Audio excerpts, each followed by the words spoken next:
Good day, everybody. This is Doug, the Modeling Hermit, and I am back with another round on our Glory Days drag racing group build, hosted by Tiffany over at Dirt Road Cinderella and Joe at Big Sky Model Workshop.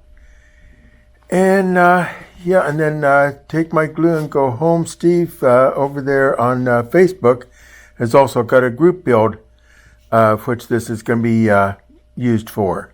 And that's the vintage race car build off. So this thing's going to get a lot of mileage on it here.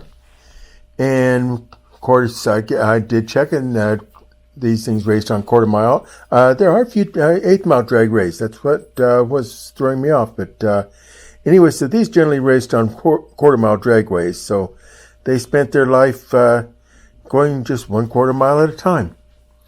So anyway, this is the project that I'm working on, and I'm going to show you how I got to this point right here. Some of the things that I've done that were off camera and a little bit on camera, I guess, too, but mostly off camera. Just some of the fiddly work of scraping off old flash and some things like that, and selecting different tires and such. So anyway, nothing major there. Nothing that I thought that anybody would really want to see. So I did most of that work off camera, and I'll show you what we did and what we have selected for this thing, and so on and so forth. So follow along here. We'll get started on this thing.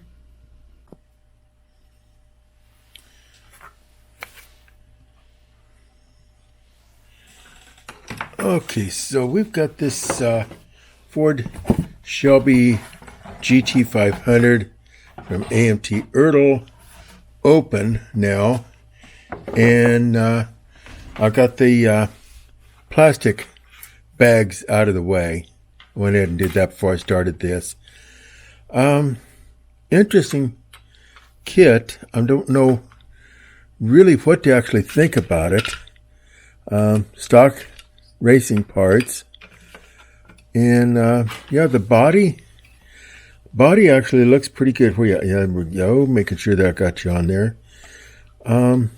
Believe it or not, for that age, I mean, a couple of little small pieces of flash, but nothing major. By the way, for those of us who do dioramas, I always keep these inside pieces here. They come in handy in dioramas just for something on the backdrop. So anyway, there's that. The interior still got this hook piece on it. Other than that, I mean, that interior looks good. It's got this part of the seat molded in. I'm not familiar with these things, so I'm not sure on a Mustang. I guess that back is open on those. So anyway, yeah, so that's got seat belts on it, molded in. Kind of wish you wouldn't do that. It makes it a lot better when you're three-dimensional with those. The chassis, still very minor flash on that. A couple things to work on. For this era of kit, this is good with that minimal of flash. One of the front wheels, I'm going to guess on that being the square. Yeah, it's actually pretty good shape. I'm not seeing any problems there. Let's see. This would be exhaust. And I'm not sure what these things are. I'll have to go through the instructions and look for that. And the console. So yeah, there's mufflers for it. Suspension of some sort here. This piece here, I'm not sure what that is. I'll find out. Another part of the console. That looks like it anyway. Okay, so there's that. It looks like a seat back. Oh, you know what? I betcha. I bet that goes with the interior. I'm going to guess that it probably goes. Yeah, that bump there, that's probably going to go down there. And then this piece here is going to go for the back there. My guess. I don't know yet. Haven't looked. Stock seat. We've got a stock and a custom seat choices here. Probably neither of which I'll use. I'll probably use a racing seat in this thing. Exhaust manifolds. We got those. In case you couldn't see them, that's exhaust manifolds there. So anyway, that's what that is. There's another seat. Here, I'm going to guess that's mirrors. And this is probably the side scoops that go behind the driver. Rear panel of some sort. And now there's quite a bit of flash there. That's the, well, that is quite a bit of flash. And over there. Okay. So anyway, that's the firewall. I'll get back to that. And it's got not anything huge, but it's got quite a bit of flash. More stuff come across so far. We got that out of the way. Another exhaust manifold here. Let's see. Stock exhaust here. And rear end, double piece rear end assembly. Front. We're running into some flash on some of these pieces here.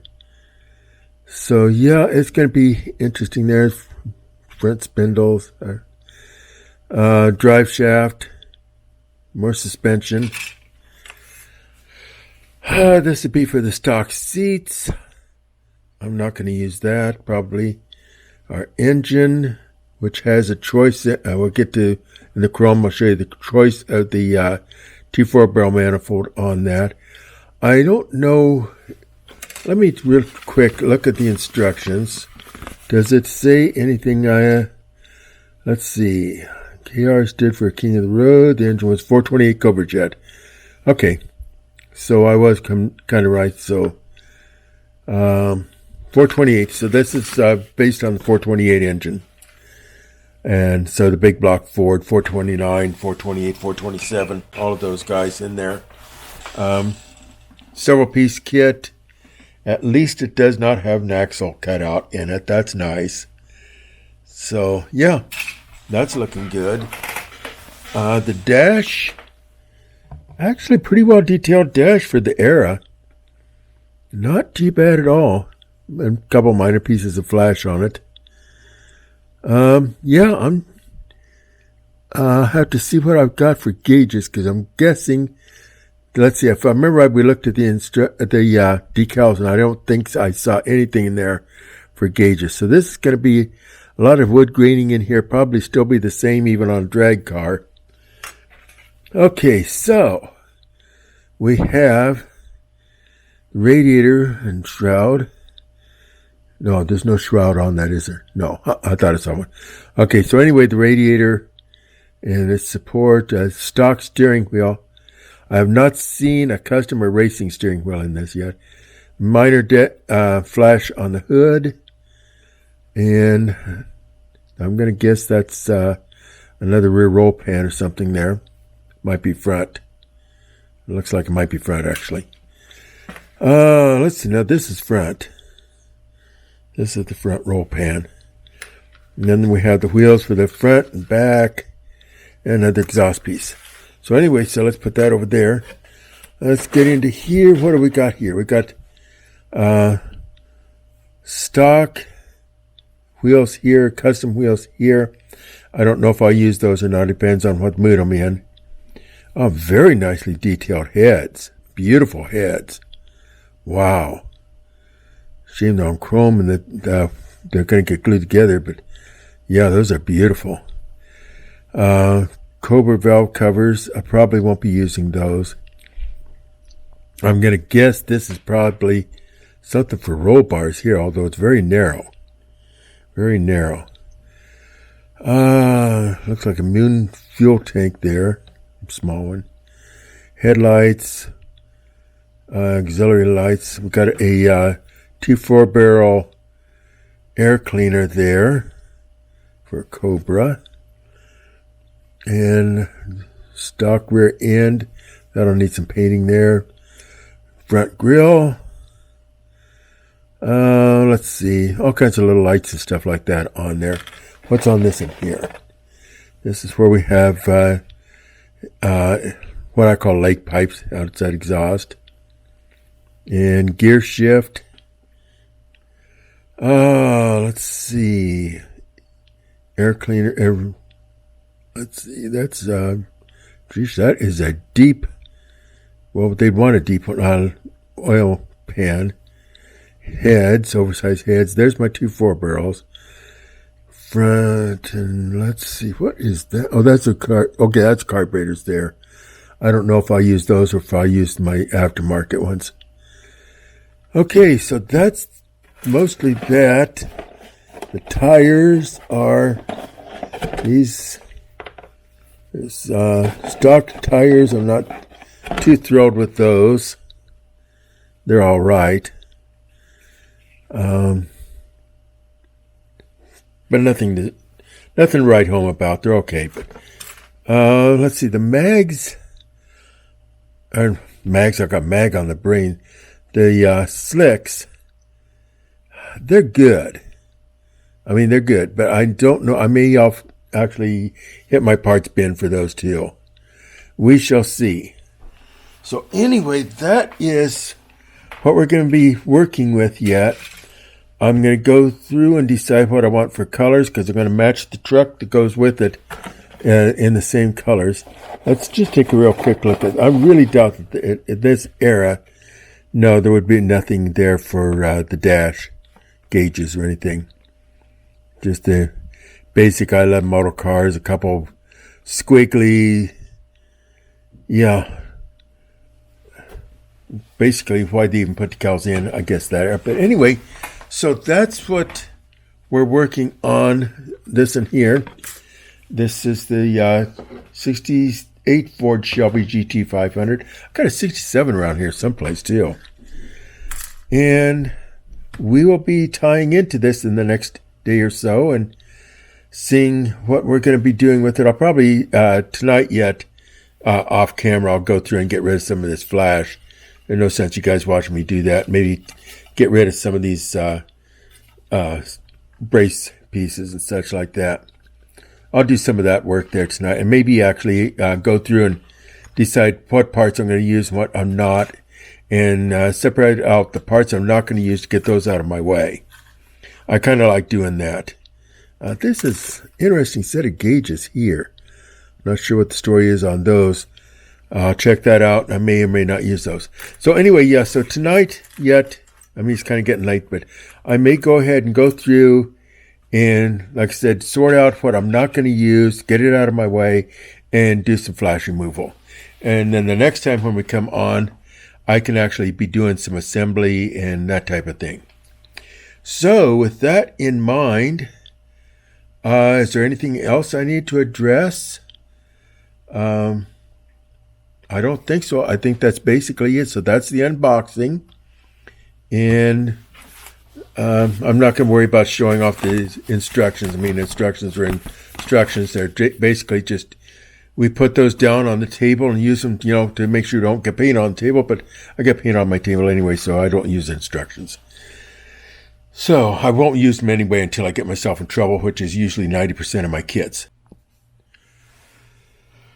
I spent the last several hours doing some cleaning and prepping, and also removing parts that I'm not going to use on this build. Like you see here, I did leave this stem on because that makes it nicer for doing painting. When I've got that in the spray booth, I can get my hands away from it. So I did leave that on there, and some parts that are going to get painted on there too. I've done the same thing here. I've removed things I'm not going to use and got rid of sprue that I'm not going to be using. Got that out of my way. Again there. The interior, I've selected the parts that I'm going to keep on that. I have the dash. I've chose a different steering wheel out of my parts box. I'll clean that up and use that. I've got the roll bar down in there. This is a resin seat that I'll be using. I'm just going to use a single seat in it. I don't know having not followed drag racing, I suppose maybe you're supposed to have both seats in, but we're going to start building this one with only the racing seat. As I'm building this, if you see things that are not, would not have been allowed in drag racing back then, let me know. I'm using M&H Racemaster drag slicks on this with chrome reverse wheels for the rear. So anyway, this is what I'm going to be using there. And then I've got paintable mag wheels for the front with some skinny tires to go with those. Exhaust collectors, I've got chrome pieces pulled off so I can touch those up. There's little places here where they were touching onto the sprue that those have got to be addressed. Kept all the racing engine parts for that. Again, racing parts here too. So that's mostly what I've been doing. I've got body parts here that will get painted. Let's see, Mustang. I betcha, if I'm not mistaken, that was a unibody. Okay, that's gonna make things a little bit more interesting. Probably will end up cutting out that gas tank there, and we'll put in a fuel. I think I've got the little fuel moon tank for the front. If I'm not, yeah, there we go. Little moon tank for the front. The body cleaned up pretty good. Wasn't a lot on it. I did have it mold if you build this, and there's a mold line right back in here that has to be addressed, and a couple up in the front, and then let me get my pointer here so my finger's not in the way. Right here and right here are recesses where I'm not sure what happened there, but somehow in the molding process we got recesses that I'm going to check on Mustang bodies first. I don't think those are a factor. I think those are actually, from when they made the mold here, something recessed on that. But not being familiar with Mustangs, I'm going to check that first before I go filling those. But I bet I'm going to have to fill them. That would be my guess. So, the hood. Where'd the hood go? There's the hood. For the version that I'm going to be using, I'm going to be ending up cutting this out. And I'll make probably another separate hood scope for that. I don't know yet. So anyway, that's where we are at this point. We've got everything torn apart. We're ready to start doing some painting and prepping. I'll set this in, wash with some dishwashing detergent, get it all nice and cleaned up. Sometimes on this era, I sometimes use not wax. Yeah, geez, you've got wax on the brain. I use bleach on those. Just because sometimes they had some weird mold releases back in that. I know AMT did. I don't know about Monogram. I know that in that era, AMT had some weird releases that I actually had to use bleach to get rid of those. So, we are getting ready to start on this thing. I probably should have shown some of this work as it's going along, but that's tedious and boring. So I didn't do that. We'll show the work when we're having more fun with it here. Not that wasn't enjoyable. I enjoyed going through and getting slicks and tires and setting up the interior with the, it's got mold on it. Okay. Setting up the interior with different seating and so on and so forth. So anyway, this is Doug, the Modeling Hermit, and I am off the air and gone.